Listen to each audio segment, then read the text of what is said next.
The future is here. An innovation that will change the way the industry works. A Hot 100 chart, updated daily. The most accurate price guide on the market.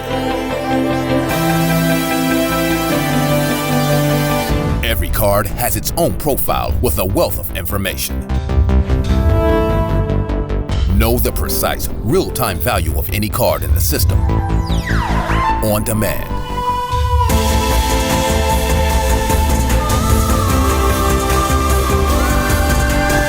You now have the power to unlock the secrets of the hobby.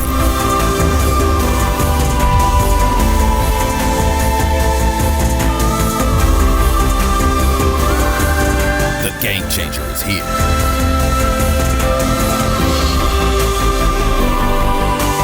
Card Ladder. What's up, guys? What's up, Nate?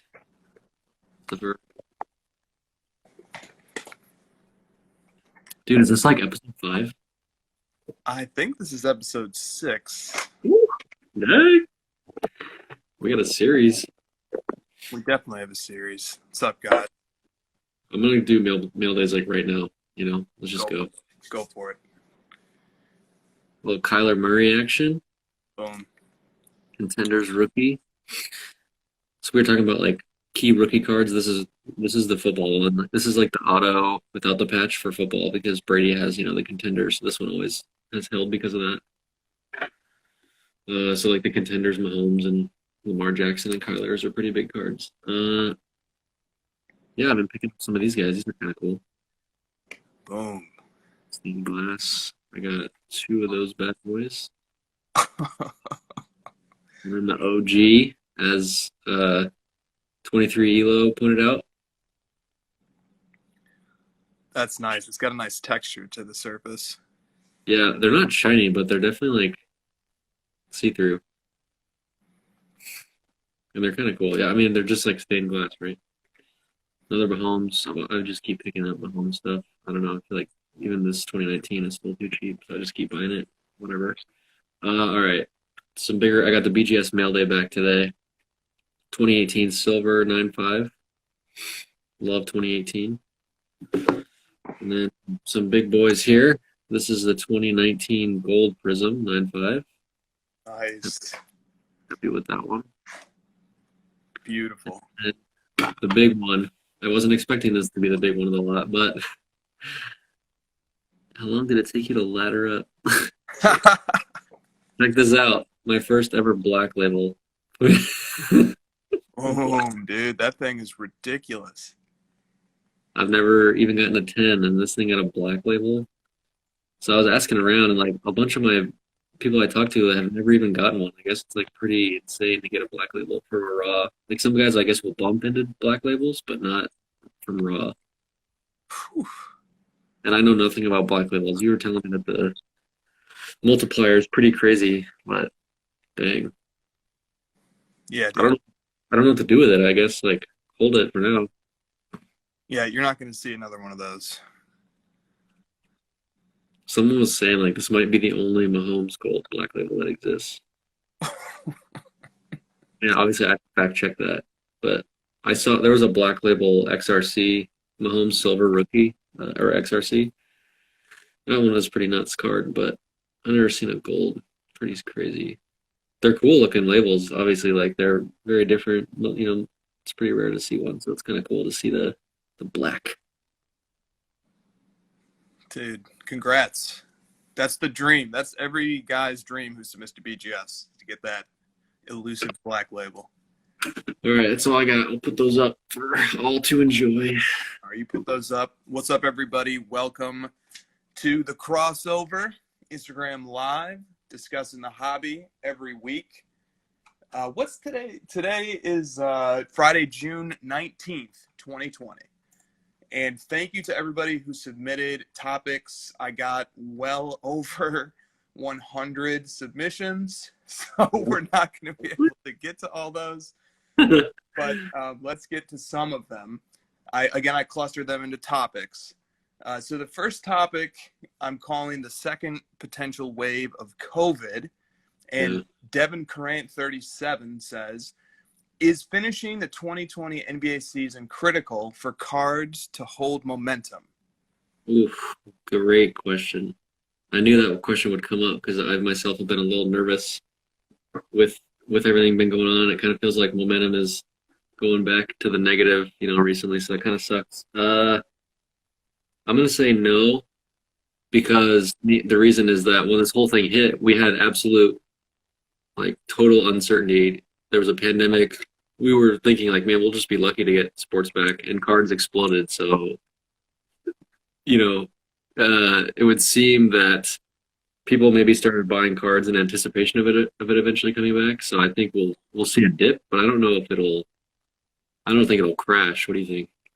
Yeah, you might see different things in different segments of the market. So, like, guys who were buying stuff with the hopes that, like, a player will break out in the playoffs, and that would cause their prices to spike up a little bit. Yeah, there we go. That those guys, those markets might cool off a bit because people might stop buying that stuff.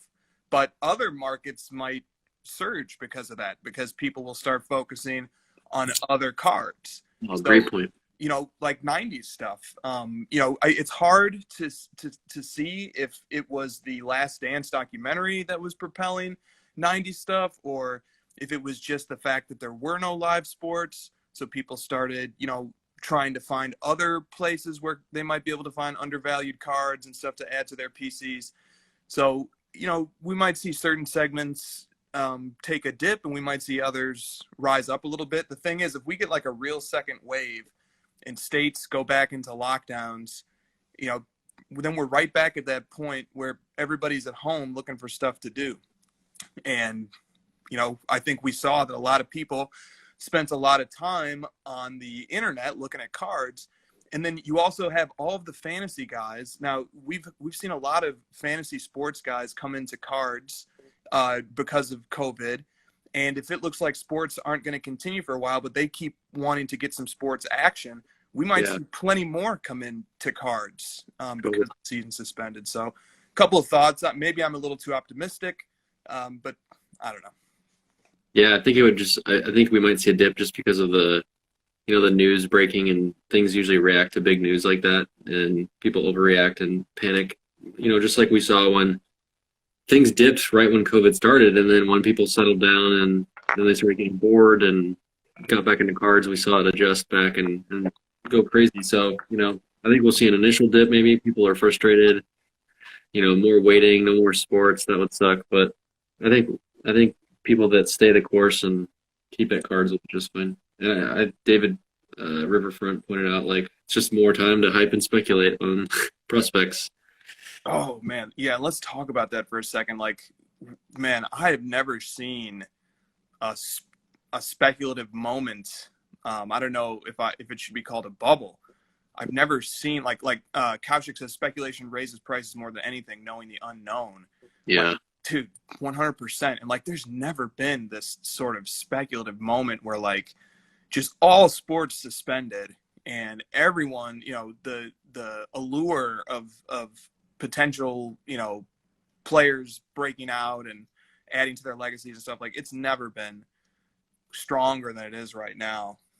Now, the Real 27 guy sent in a very similar question, and then we'll use that to wrap up this topic. He said, we know how cards did during the initial phase of COVID. And then I'm going to editorialize for just a second and say that, like, during the initial phase of COVID, what happened was, across all, things that could be described as financial markets, and I think cards kind of can and kind of can't, but across, like, all financial markets, we saw, like, massive dips immediately in the beginning of COVID. Cards dipped too, but not nearly as much. Like, stuff like, the key rookie cards of active players went down about 10 to 20%, but they were still up hundreds and hundreds of percentage points over what they were before the season began. Exactly. So, like, Mahomes, all the key rookies. So, like, cards saw a dip, but they definitely didn't, like the Dow Jones Industrial Average went all the way back down to its peak of 2016. Like, that market got decimated, but, like, cards just retreated a few months. And then, a little bit of time went by and all of a sudden cards exploded. Okay, so I'm done editorializing. Now, going back to the rest of the 27 guys' question, with COVID seeing a spike in most places the past few weeks, how do you think a second wave will affect buying patterns? And so, I was kind of speaking to that a little bit. Maybe we'll see people shift into 90s. Do you have any more, thoughts on that, perhaps? Yeah, I was thinking maybe people start dipping into, the guys that are a little bit safer and more like off-season type legendary guys, but we may see more into the speculation, like more of the young guys, because like David just pointed out, when there's people not playing, people are buying the speculation, and when they are playing, those people can't live up to it, and their stuff fades. But I don't know. I guess I could see more of the like people buying into like Jordan, LeBron, Brady type stuff, just because there's no athletes to watch, so they just go back to the safe stuff. But I guess that's kind of more my thinking of it, what I would do. I'm not sure how the general public feels about speculating when there's like a 6-month plus wait on anything happening. It seems like a long time. Yeah, I agree, man. It does. It does start to feel like, oh, this is just dragging on, and I don't know. It very tough to call, but great questions.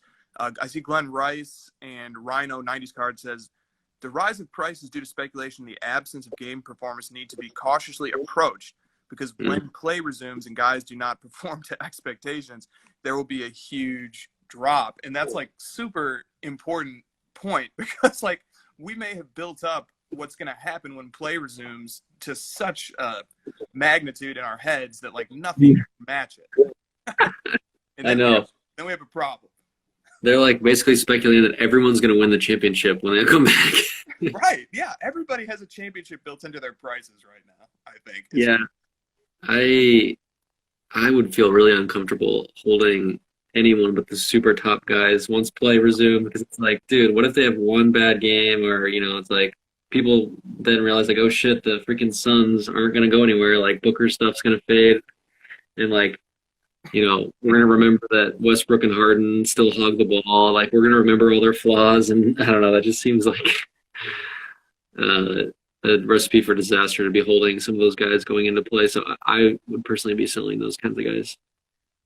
Yeah, I agree. Kaushik says, what if basketball without crowds is bad basketball? That's an issue too. What if the games just don't translate quite as well anymore without the crowd energy?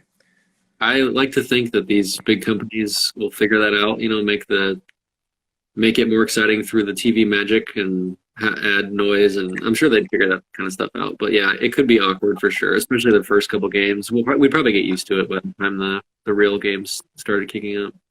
Yeah, well said, because maybe they can enhance the production value on some level.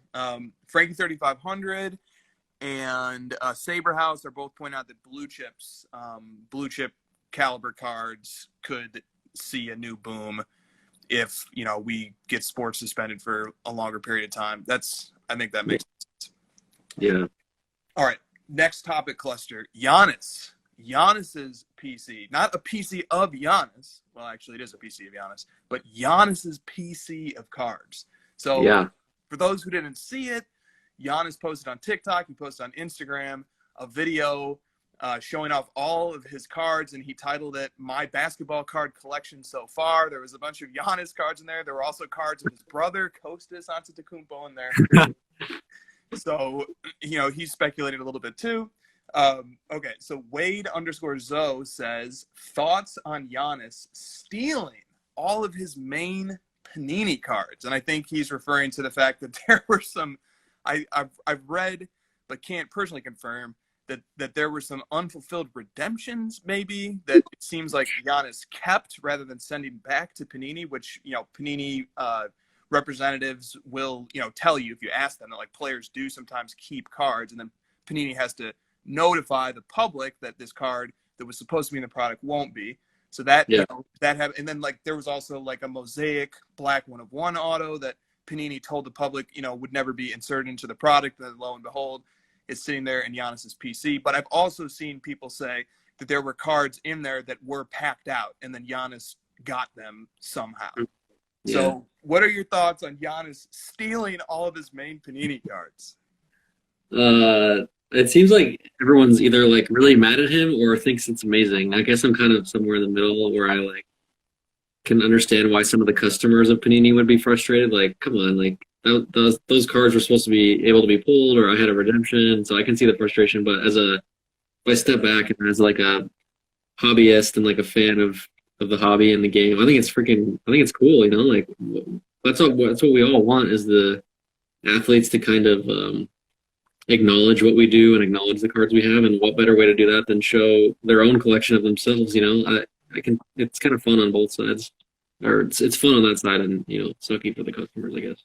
Well said. There's something happening here where I think there's a lot more athletes who collect and buy cards than we know about. So like baseball player, oh, I can't remember his name right now. Maybe somebody in the chat will remember him. He has about 500,000 Instagram followers. Giannis Antetokounmpo? Yes, exactly. Yeah, exactly. And he just posted the results of busting a box of 2019-20 National Treasures basketball, and I'm pretty sure it was a Morant's RPA that he hit. Nice. So, like, I don't know, players maybe are starting to feel like it's interesting, it's fun, it's cool to show off their collections. And, like, I wonder, you know, how much feedback Giannis got from that and how much feedback this guy got from it. You know, Yeah. I don't know. What do you think about that? Do you think, like, players are going to start showing PCs more? Are there secret collecting players out there? Well, I've kind of referenced this in past episodes, but like collecting, you know, like maybe 5 years ago wasn't seen as cool. And the more that we see public figures like this and quote unquote cool people in society doing it, like it's just going to become more mainstream. Because like I've heard stories of people like Gary Vee that has the ear of some of these players. Like he's telling them buy cards of yourself and post it on your Instagram, and people will go nuts. And it just kind of keeps the momentum going of the hobby becoming more mainstream, becoming more accepted. If we have the athletes themselves, especially the bigger name ones like Giannis, Josh Donaldson was a former MVP of baseball. These are big name guys. And if we see them doing more stuff like this, I think it's just good for the hobby long term. I think it's super exciting, personally. I think it sucks that when players, including Giannis, keep cards that were supposed to go into packs. I think that sucks, and they should not do that. But Panini will tell you, like, guys do that all the time because the way they get these autographs in certain instances is they have to mail them to the players. Then the players have to film themselves signing them, and then they have to mail them back. And so that can cause a lot of problems. That can cause condition issues depending upon how carefully the players handle the cards. And you have players keeping cards. Like Giannis. I mean, what if Panini just like set this up like someone posted and Panini just like keep these cards, we'll tell people they're not in packs, it'll help us, you know, market better, and it'll give us some extra attention. I mean, that wouldn't be too crazy, right? It wouldn't be. It backfired a little bit because it upset a lot of people, understandably. But that's cool. And like, dude, there are like, you know, guys out there, investor type of guys, businessmen, businesswomen who see an athlete show off their collection and see, you know, hundreds or thousands of comments like, wow, this is so cool. And maybe they go onto YouTube and they see a video of somebody talking about the market for sports cards. And all of a sudden, you know, they're doing a little bit of research and they say, this is cool. You know, pro athletes are into this. This thing still has a lot of potential to go mainstream. Let me maybe get involved with this. So like, I think it could start a trend and bring in a whole new group of people who aren't involved with cards currently. Totally. If LeBron ever showed a video of him with cards that I own, I would go insane. I'd be so excited. Dude, 100%. 100%. I just don't have the empathy, I guess, that I should for people that do redemptions and stuff, just because I don't do that new product. But I can see how that would be frustrating. Now, a couple of comments have alluded to this, and someone needs to show Giannis how to put his cards into cases, because like nothing in cases, or get them graded or whatever. Like they're just like raw on the table, no sleeves. Yeah, they weren't. They were just like scattered about, like I don't know why this metaphor goes, but like seashells on the sand, just scattered, just laying out. No, he's never clear. It's obvious. Okay, so All right. We had a few more on that topic, but I think we discussed that topic. Okay. Topic number 3, state of the market. So I got a ton of people sending us questions about the market this time. So Rock Brock just simply said, market analysis, exclamation point. And okay, let's do a little bit of that. Blinding 90s said, update on 90s market perhaps. Not sure, but I don't think that has recently been discussed. So not to fear. Here, Yes. I put a little graph for you guys. Okay, so this line here, this purple line, is a line that I want to call your attention to first, because this is a card that's bucking the trend, and that card is this card. It's the Michael Jordan Planet Metal PSA 10 insert. That card has been doing extremely well recently, but that's atypical. What you're really seeing here, so this red line is it's the Michael Jordan 1993-94 scoring rankings PSA 9. This blue line is the Tim Duncan rookie base chrome PSA 10. And this green line is the 1996 Kobe Bryant Star Date 2000 BGS 9.5. We're zoomed in at the level of a year's worth of sales here. If you look at it, you can see that the 90s stuff started getting really hot in March of 2020. It sort of peaked in April, and then it's dropped down and it's stabilizing here in May and June. So there's a little snapshot of what the 90s card market is looking like with a couple of representative cards. What do you think? What's your take on the state of 90s cards right now? That they followed the documentary and they're kind of like fading back a little bit as predicted. But you put it out, and I think you're right. I think we'll see the 90s stuff surge back. This pattern is so played out where something big will come out, like a documentary, and it'll remind everyone of the 90s, and it'll spike up way too fast. So then the supply will increase, and then people will sell, and it'll go back down, and it'll trickle back down, and then it always goes back up after that first initial trickle down. So I think that we're going to see that stuff go back up. I'd be buying 90s right now. That's a great call out. And also, Chris, what app was that you were showing me? That graph looks so great, and the UI was clean and beautiful. Did you like that? Yeah, this is this new app I've been hearing about a little bit on Instagram. It's called Card Ladder. And, it's got the cleanest, purest data in the game, which really matters when you're looking at something like this. Every single sales point in this database of cards has been approved by a human being. It's not just an automated scraping system. It's every single data point that you're looking at has been vetted. So you know you're looking at data that's trustworthy, that's accurate, that's credible, that's reliable. So when you want to try and plot trends and figure out the direction stuff's going in, you need accurate, vetted data. One bad data point could completely throw you off when you're looking at a line like this one of a card that sells infrequently. So, No doubt. Integrity, accuracy of data, credibility, it's worth taking the time to do that properly. Okay. And I'm going to keep the camera over here for a second because we have a second question on a similar topic. Riverfront Collectibles, what's up, David? Says, is there more room for growth in vintage hoops versus any other section of the hobby? So that's a great question. And so I created a graph with, again, 3 cards that we could look at to try and figure it out. Okay, so this blue line is the 1980 Topps Larry Bird and Magic Johnson and Julius Erving, which is considered the Bird and Magic rookie card, scoring leader PSA 9. And look at this card over the last year. It went from $4,000 to $15,000. It just sold via best offer today for $15,000. So with respect to that card is one of the best performing cards over the past year, period. Mm-hmm. So some people are already on the vintage game. Then we have this green line here is the Kareem Abdul-Jabbar, but it's labeled as Lou Alcindor, of course. 1969 base PSA 7. This card, its oldest sale within the last year was $1,500, and now its most recent sale, which happened today, was for $4,200.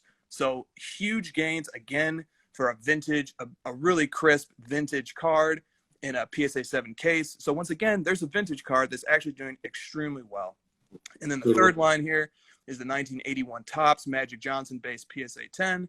Last September, it did $570. Its most recent sale is a data point right here from early June, and it's at about the $3,000 mark. So, okay, yet again, there we see a vintage card that, 1981 is coming up close to the border of what's considered vintage, but a vintage card nonetheless, performing extremely well. So, David, maybe the secret's out, man.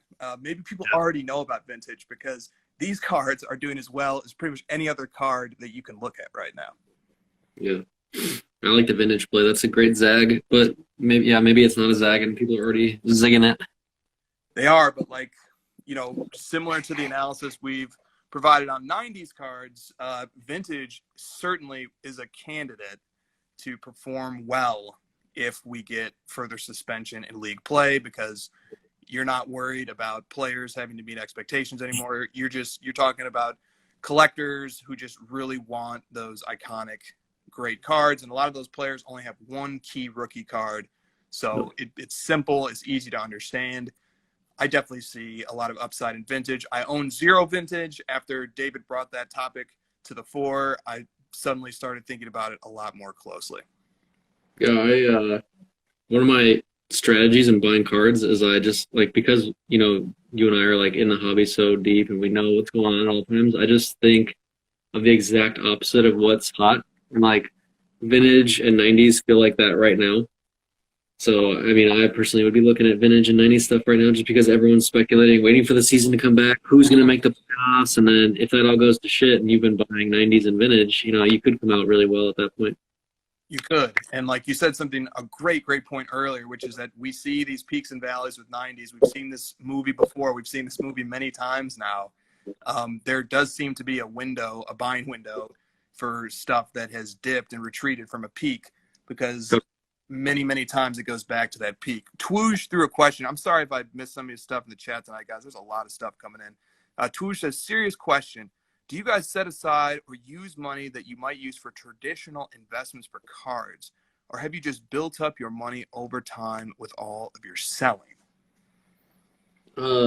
At this point, I use my cards as collateral to continue and move forward. I use it as my equity to keep building and building and building. But I still introduce new money, that I earn through my day job and other various investments. I have money set aside in more safe places, a little bit more traditional.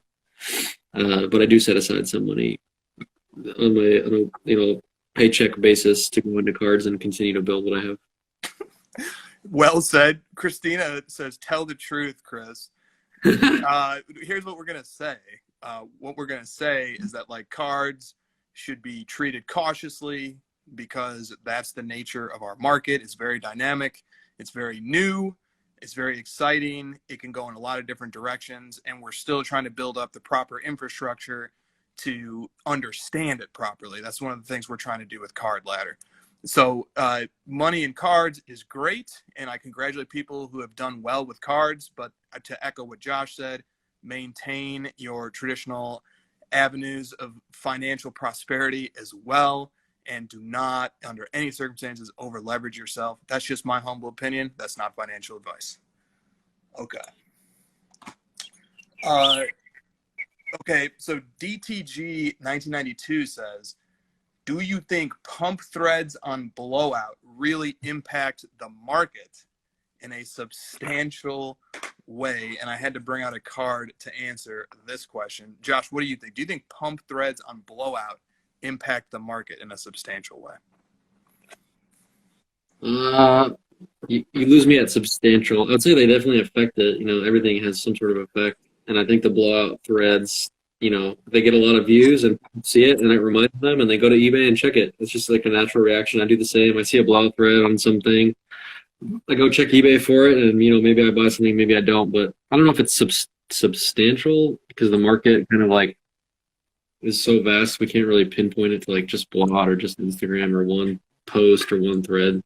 But I definitely think that makes an impact. It's kind of funny to see some of those guys make the post that seems to have the purest of intentions. Have you guys checked this card out? And then, it's obvious that most of those posts are from guys that own a lot of that card and they're trying to get the value bumped. So I think a lot of the blowout guys see those kind of posts and they just like immediately reply with a bunch of troll posts and people ragging it, and it never ends up turning into a substantial discussion anyways. So I don't know. I wouldn't say substantial.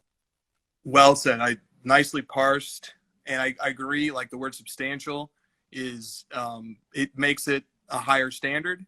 And I think once in a while, something substantial can come in part from blowout. I think 2018 Optic Hollows was in part due to the fact that like for years and years, collectors and some of them on blowout were just constantly talking about what a beautiful set it was and the potential that it had.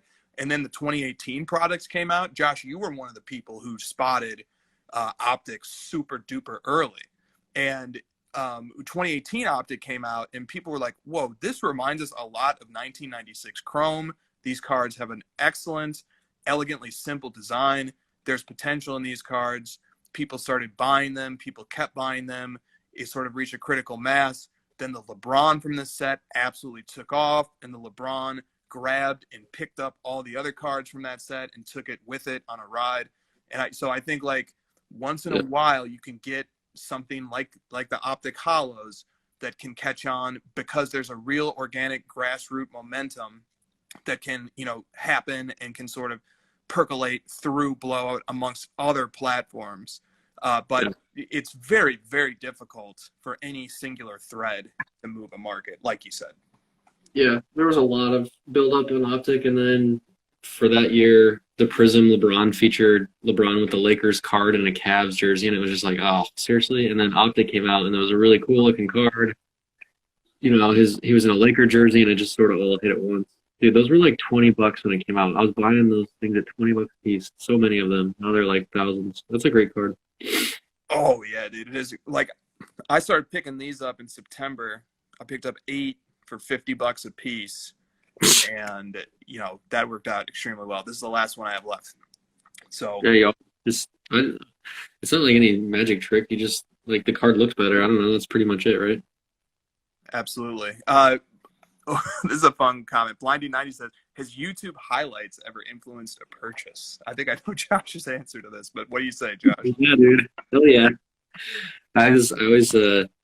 Chris, I always text you when I'm watching LeBron videos at night. It's probably like once a week that I'll just like pull up YouTube and just start watching old LeBron highlights, and then I'm like, God, I need a new card. I completely agree. Love watching highlights. Got to be careful with the highlights if it's like a prospect. Their promotional teams are constantly cutting reels and putting out footage that just looks incredible, and it might not be representative of that player. But, oh, man, like when we first got on the Luka train, like it was partially because I was watching like 60-minute mixtapes of his entire rookie season. You know what I watched this morning? I was just scrolling through Facebook, and it was like one of those like ESPN or somebody posted like clips of old basketball highlights because that's all there is, and it was like the 2008 Dream Team Olympics basketball.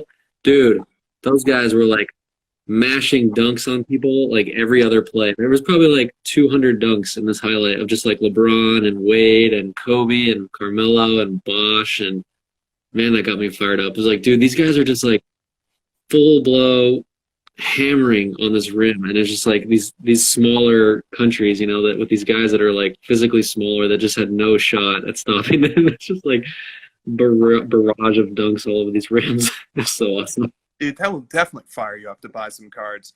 I try to think of like an analogous market that works that way. Like, is there any video of a stock that just makes you want to go start browsing day trading? Like, do you see that talk by that CEO? I'm about to go buy some Apple stock. I don't know. Maybe it does work a little bit. I don't know. That's why sports cards are so popular, man. Because you can like tangibly get excited about what you're buying on these cards. Like, there's people in like a sports culture right now. We are a sports culture. It's a phenomenon. Everyone's doing watching sports, and to be able to buy a piece that represents them, and you can like remind yourself of what they do on the field, on the court. It has meaning, it has power. So there's definitely something there. There definitely is. Okay. So another great question from Riverfront Collectibles. He says, the graph posted today by 90s B-ball cards, shout out Jake, depicting the potential bubble that is cards. So let me show this graph so we all know what we're talking about. Okay. And so we've probably, many of us have probably seen this graph. Let me read to you Jake's caption. He said, lots of people ask me, are cards a bubble? To which I answer, maybe. I'm not a financial expert. This graph shows the patterns every single financial market bubble has experienced. .com boom, Bitcoin, U.S. housing, railway mania, and so on. What do you think? Are we in a market bubble? Where might we be on this graph? Are we in the smart money stealth phase? Are we in the institutional investors awareness phase? Are we in the public mania phase? Or are we in the blow off phase? Now, I want to say one thing. I told this to Jake too when he showed it to me. Cards aren't exactly a financial market because cards have intrinsic inherent value. They are collectibles. So there's definitely different factors at play with cards than with financial markets. So it's always a word of caution as advised when comparing cards to financial markets. But nonetheless, this is clearly a provocative graph. And it's interesting to look at. So what do you think? Do you think this is applicable? And if so, are we somewhere along this spectrum? If it is applicable, I'm not sure I see the same parallels to stock markets or Bitcoin, to be honest. Because like you said, it's an actual like hobby. I don't see paint and art or coins on the right. I don't see a graph comparing it to those two, which are more analogous, or maybe comics. But if I were to play the game and pick where we are on this graph, I personally would put us in the institutional investor part, and I would put us maybe like a little bit before that first sell-off point. Dude, public mania is not even close. Like, go to a bar or go to a restaurant and ask people about sports cards. Nobody is going to be like, oh yeah, it's definitely in the institutional investor part, because you can see like some investors coming in. We've got people like Gary Vee coming in. Some of these like smarter guys that know how to invest their money are coming in. Public mania is nowhere near. Dude, when Bitcoin was taking off, everyone was talking about Bitcoin. Everyone, all my friends, my family, everyone, it was all about, oh, have you seen Bitcoin prices? It's getting close to 20K. And that's where you see the big jump up. Then you see altcoins, and every YouTube channel was talking about Bitcoin, and all these altcoins were jumping up. I don't think we're anywhere near that. People might feel that way because the card prices are so high. But on the whole, like sports cards, the market cap is still much lower than some of these other ones that we're talking about, and they're not nearly towards public mania. I don't know, what do you think? I'm just going to let that ride. That was extremely well said. Extremely well said. Okay. Plus, we've got a lot of other stuff to get to. Chasing Exquisite 03 says how to deal with market manipulation, and a Bubblegum the Pack has a similar topic. He says shill bidding and market manipulation. What do you think about those topics? These are a recurring theme. People obviously care a lot about them. Yeah, it's easy to get fired up about it. Me personally, I tend to stay away from this topic. I know it's important, and I know it's bad, and I know like it could potentially be dangerous for the hobby if we don't clean some of this stuff up. I think it can be self-regulated a lot better. You and I have talked about this a lot. It's a self-regulating market. Just don't pay those prices. Like if you think a card is going up too high, then don't bid and win the auction, right? It seems kind of simplistic, and I could be the one leading the charge to like bring down shill bidding. It just feels like more of a self-regulating thing to me. Like, just don't buy it. No one's like putting a gun to your head to pay these higher prices. And then also, we talk about it a lot, but just zag away from it. If you see some market tripling overnight and you think it's crazy, then stay away from that market and go find another one. Like Riverfront Collectibles, go watch what he does. This guy is always zagging. He's talking about vintage and 90s right now. He's never collected 90s before, recently. Now he is, because it's a zag and he's seeing what's happening. So just kind of keep your ear to the ground, see what's happening, figure out what you think's being manipulated, and do something else. Well said. Extremely well said. And that's also, eBay could fix this really easily. They don't want to. They could fix it though. But, and they can do really simple things, such as indicating when an item is paid, enforcing a mandatory restock fee on non-paid items, banning people using, tying their accounts to personal information that allows them to be banned from the platform permanently. But until eBay does that, we're going to need really high quality, credible, careful data tracking. That's one of the most important market needs that we're trying to serve with Card Ladder. is providing credible, accurate data. We have a folder on the site called Purgatory that when we're approving sales every night, if something is sketchy, we send stuff to that folder and wait until we have more information. Sometimes we even go to the length of contacting the seller to see if an item's sold or not. We're not going to be perfect at that either, but we need sort of self-regulation, like you said. There's a lot of steps we can take. That's one step we're trying to take. And also, here's an encouraging anecdote. We all know that the LeBron 2003 Topps Chrome Refractor PSA 10 rookie card is maybe one of the hottest, most desired cards in the entire hobby. We saw somebody hit the bin on one for $55,000 while one was at auction. So if, everybody was just blindly going off of comps, that should have indicated that the one on the auction would have went for 55 or higher. The one at auction retreated back to $42,000, which was still accepting for the 55,000 sale. That was still an all-time high and a tremendous upward push, but it was also right where that card should have ended with respect to the ratio that it holds between LeBron's Topps Chrome base PSA 10. So there's a great instance of the market disregarding an absurdly high comp and falling back and relying instead on a more normal, natural market progression. Yeah. Okay. I mean, we as individuals need to do our part. If you see something, call it out, be part of the community and put a stop to it. I'm not saying don't do that. I'm just saying, use your best judgment as an individual also and, go off your instincts. Absolutely. Okay, Mark Mader says, thoughts on the 1993 Jeter SP foil? Well, when this question came in, you did it, my brother. Yes, sir. I said, let's go ahead and add the Jeter 1993 SP foil. What a gorgeous card.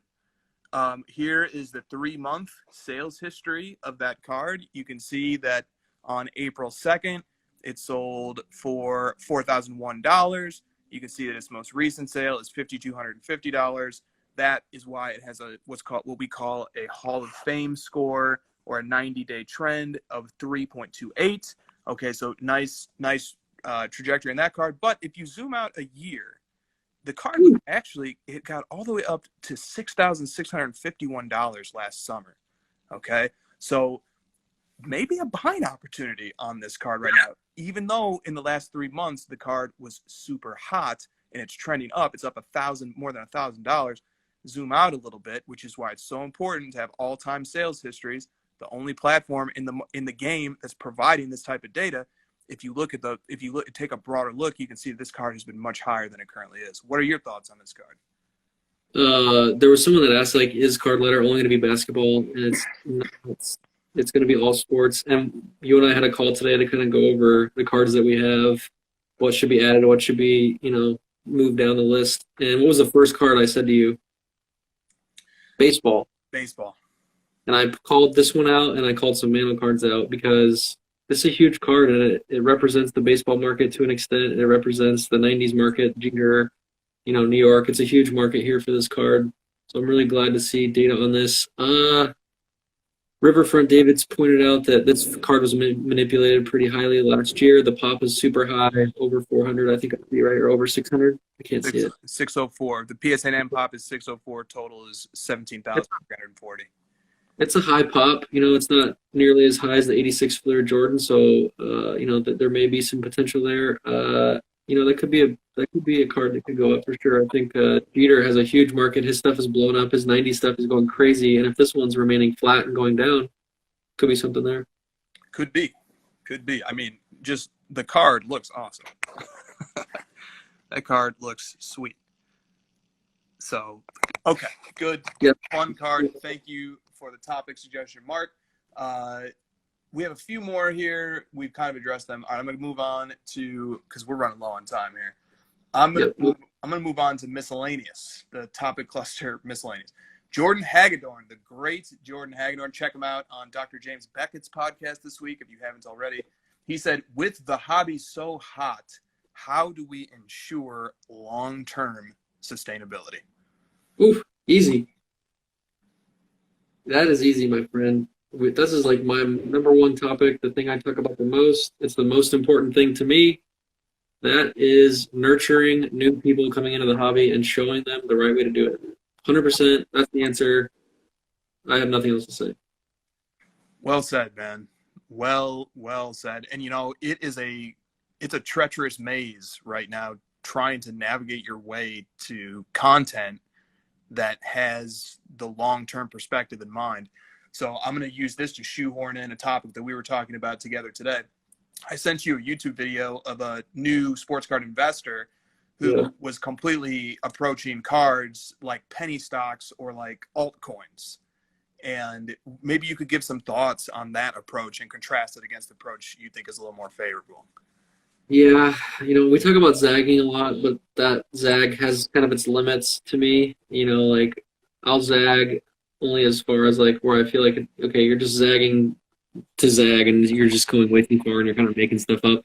And the analogy that I pointed out was that, or we're talking about like new content creators coming in and trying to find like super out there cards or players to try to like, buy penny stocks and watch them 50x and stuff. And that happened with altcoins big time. Like when Bitcoin was doing pretty well and it was like sustainable and going up, you saw all these other coins pop up because people just wanted to make a quick buck. They were pumping and dumping all these crazy things that did absolutely nothing, like these coins that had no value. They just like existed to exist. And I'm not saying that that's a complete parallel. It kind of reminds me of that in a sense. Like I'm saying like, Dwight Howard cards go up and like, Jokic and like some of these other players that, okay, well, like I can't afford to buy these other ones, so let me try to like find some value in these cheaper guys, and those are going up. I would caution people on stuff like that, especially some of these new guys that are telling you in content and in videos like, hey, go buy player A and you're going to triple your money, when that person, he himself, has only been in the hobby for a year and he has no track record of buying sustainable players or cards. I would be careful of that kind of stuff. I don't know what you think. I agree. This might seem like very obvious advice, but when somebody is dispensing advice, it should be treated as entertainment, no matter who it is. Take it as entertainment value. Take it as on par with, Paul Pierce and Charles Barkley and Kenny Smith telling you who they think is going to win the NBA Finals. It's like on that level. And then secondarily, check people's resumes. And that's not a dig at anybody, but that's just a thing. Credibility matters so much to me. If I'm going to take advice from somebody, I want to take advice from somebody who has a past record of success with picking desirable cards that would bring me pleasure to have in my collection. So, check people's resumes, and give people a chance to prove themselves. There's nothing wrong with giving people a chance to show and prove, but you apply the same rigorous standard to these people as you would in any other serious avenue of your life. People need to bring a resume to the table that merits, careful consideration. Yeah, and also, obviously, like, don't even just listen to Chris and I, like, vet what we say and do your own research and fact check what we say. Even don't just, like, take our word for it. And the other thing I wanted to call out was a lot of those guys ask to see their resume, ask to see the specific cards that they've acquired over the years and ones that they've built up into. And if you see, like, that content creator can't even show you their collection, or they can't show you the cards that they have, there's probably some issues there. You and I are very transparent what cards we have, what cards we're holding. That's because we know our track record and we know that, we stand behind our decisions and our credibility is important to us. So, I'm willing to show you what kind of cards I'm buying. I have piles of cards that I show you guys all the time. There's content creators that talk a ton about it, and I don't even know what cards they own. Like, I have no idea what they have. They could just be making it all up. They could just be hoarding one card at a time and pumping and dumping it and moving on to the next one. You just don't know. 100%. Super duper well said. Twoosh threw in a question here about card line that I wanted to get to because it's an important question. He said, will we be able to add any card to our personal portfolio? Guessing no, but wanted to ask. What do you? Oh, he's guessing no. Dang. Yes, you can. It's a very short answer. We added that feature this week. You can now upload any card on your PC, and we will even attempt to come up with a predicted value of that card, no matter how rare it is.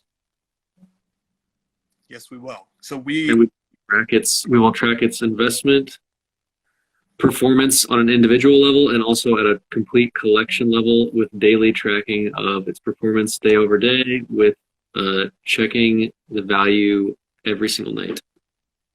Boom. That is one of our most exciting features. that like you guys are gonna love. But we can tell you about it, we can talk about it. You just have to see it. You just see it for yourself. I've been tracking my collection now in our beta mode. It's amazing waking up, looking at a new data point added to the graph of my collection, seeing a percentage change day to day, scrolling down, looking at these images of all the cards in my collection. Oh, and I've got tons of cards in my collection that are not in our database that I'm just personally tracking for now. Super, super fun. The one that I had today, like I almost fell out of my chair because we had one of the cards that I have is in Card Ladder, and you had come up with the multiplier, and you'd come up with like the predicted value, and then I wanted to add it to my own collection as like an exercise to see what happens, and I went through the tool, and it came up with the exact same number you did, the exact same sale it found in the history, and it came up with this exact same predicted value, same multiplier, and I was like, holy crap, it worked. Dude, that's so awesome. That's because your programming skills are just ridiculous that you were able to write an algorithm that basically simulates the manual process that we do when we assign multipliers to cards. So super exciting. You guys can generate your own predicted values for your cards. You can pick the baseline card that you think makes the most sense. Super fun. You know, you guys are going to go nuts with that. You will be the masters of your own card universe, and you will love it.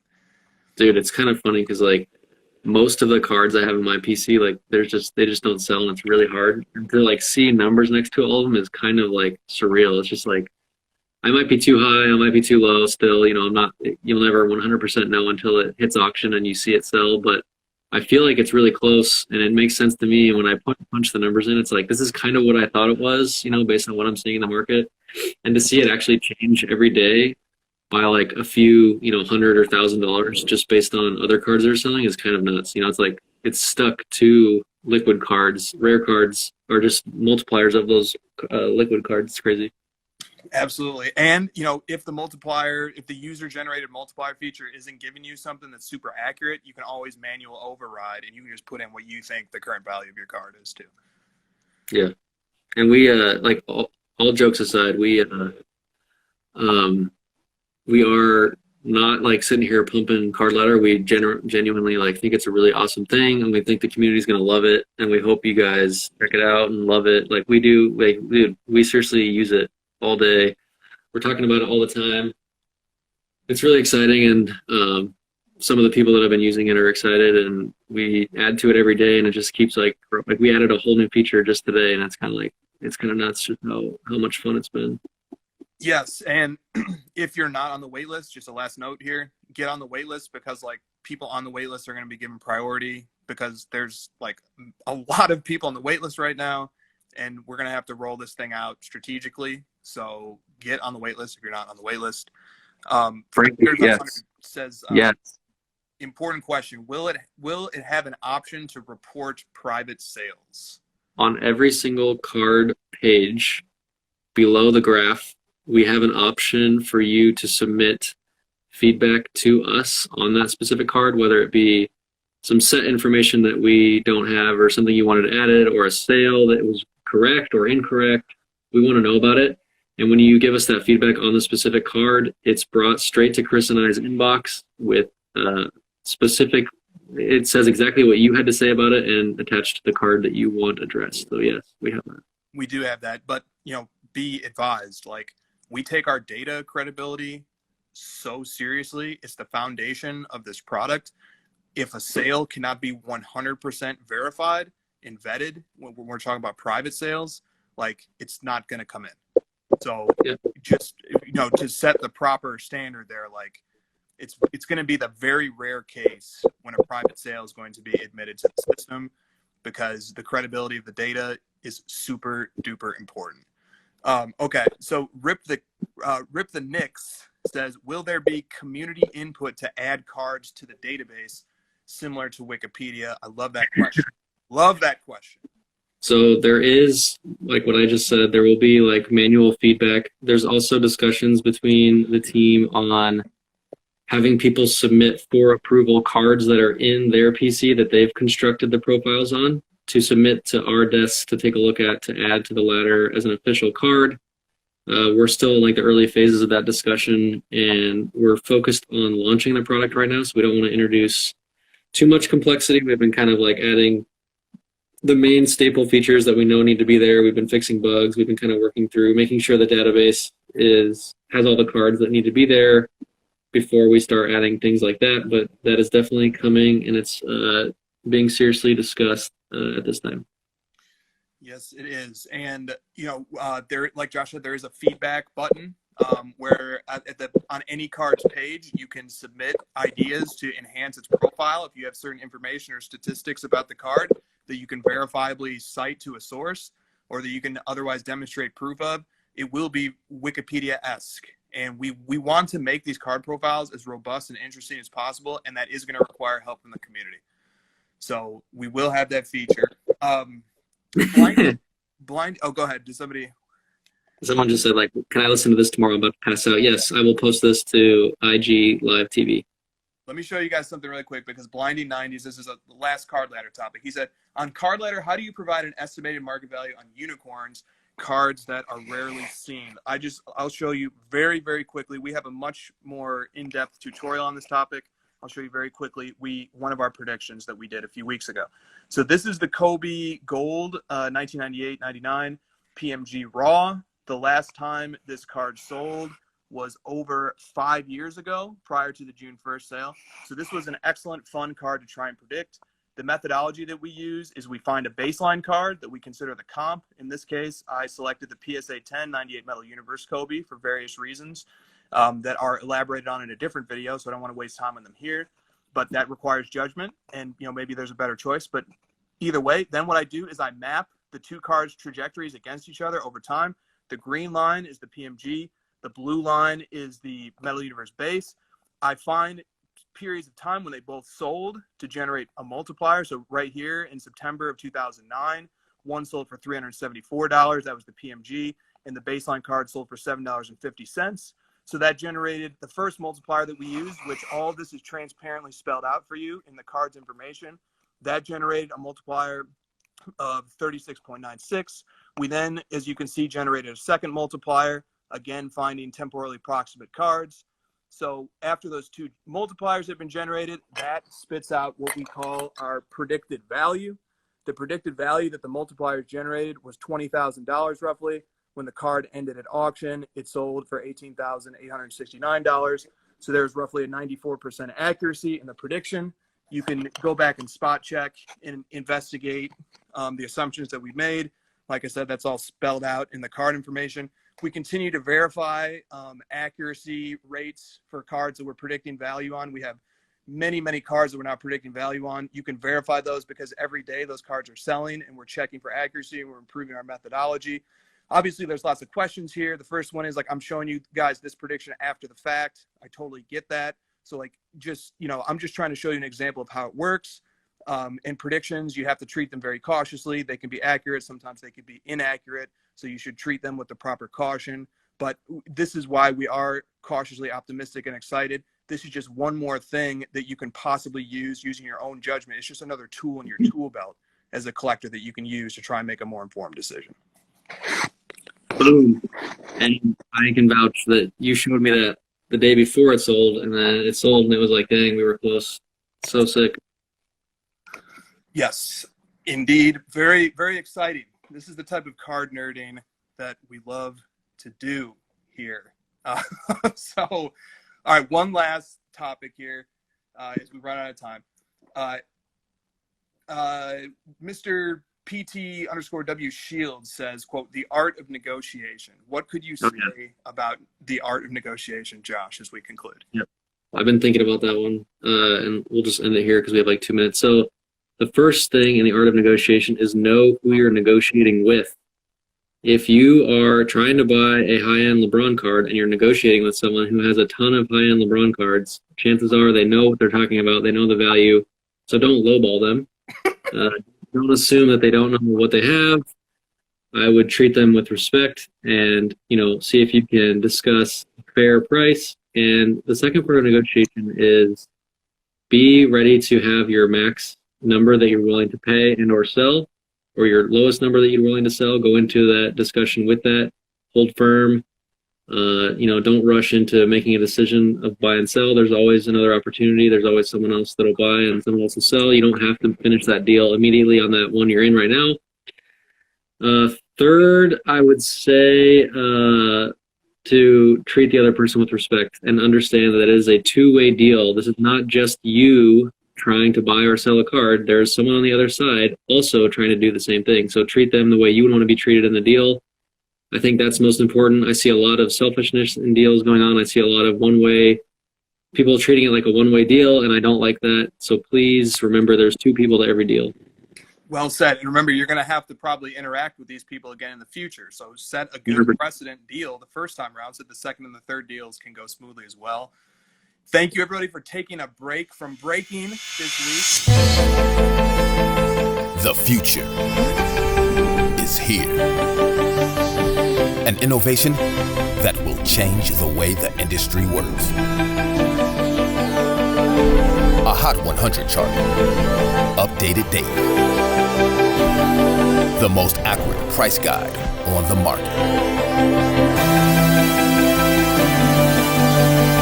Every card has its own profile with a wealth of information. Know the precise, real-time value of any card in the system. On demand.